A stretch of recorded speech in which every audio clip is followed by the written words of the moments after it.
1 million d'homosexuels sous les fenêtres de la Maison Blanche pour réclamer le droit de se marier et d'être incorporés dans l'armée. Voyez, la sodomie ne rend pas plus intelligent. Alors j'arrête.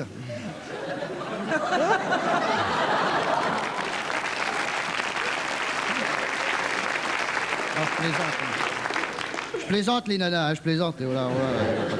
On parle beaucoup du livre de Bernard-Henri Lévy et Françoise Giroud.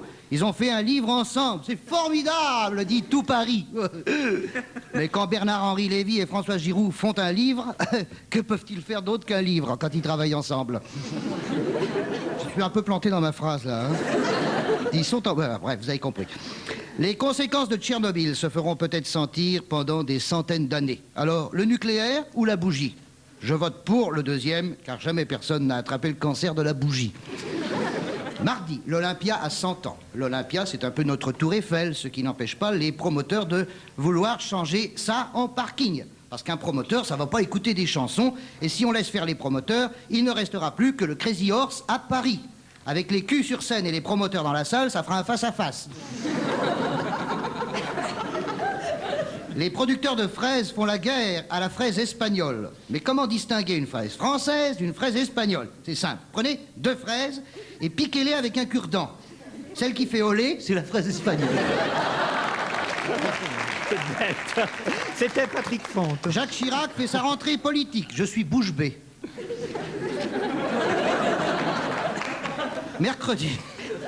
C'est le jour des gosses et de Charlie Hebdo. J'en achète un pour 10 francs. Le journal, hein, pas un gosse. Hein. Non, le gosse fait 22 francs 95 à Rungis.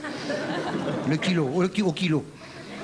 Je tombe sur un dessin d'Honoré qui montre le pape dubitatif en train de se dire « Alors comme ça, dans une secte, le gourou couche avec toutes les femmes ?»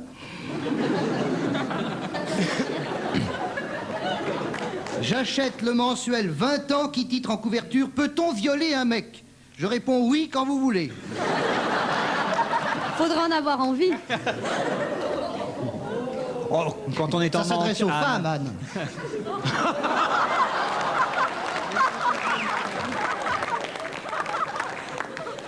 Jeudi. Ça aurait mieux fait de te taire. Hein. Le quotidien de Paris, alors c'est jeudi, hein. Le quotidien de Paris bat le record des ventes car les autres quotidiens ne paraissent pas. La moitié du gouvernement va à la messe, selon Paris Match. Eh ben, si encore l'autre moitié elle est aux putes. Brice Lalonde et Antoine Wechter parlent. Wow. Oh. Toutes les mouches tombent. Ceux qui ont retenu leur déclaration peuvent nous écrire sur carte postale uniquement. On accrochera la carte postale dans le bureau. L'ordinateur Socrate n'arrête pas de déconner. Tu demandes un aller-retour Marseille, tu reçois un ticket indiquant ton poids. La SNCF va stimuler une demande de la clientèle et lancer une opération charme. Première mesure, augmentation du prix des transports publics de 5,8%. C'est pas des cons, hein. Vendredi, j'achète France Dimanche, non pas pour le plaisir de la lecture, mais pour le plaisir de le jeter sans le lire. On chasse la tourterelle dans le Médoc. C'est illégal, mais les tireurs d'élite planqués dans les miradors sont soutenus par des députés de droite. Vivement que la loi nous autorise à tirer sur les bœufs, il n'y aura plus de chasseurs.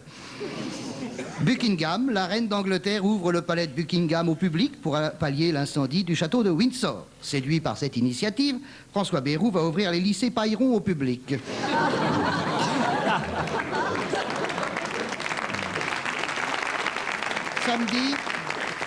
Samedi, j'ai relevé dans le Herald Tribune: The Senate Republican leader, Bob Dole, reported that the president's own policies had scared business executives, consumers and investors by threatening higher taxes. C'est incroyable, hein?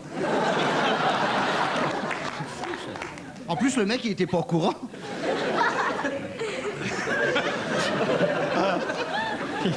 Et enfin, 81 ans. 81 ans. C'est l'espérance moyenne de vie pour la française. Va falloir supporter Laurent Ruquier pendant 32 ans.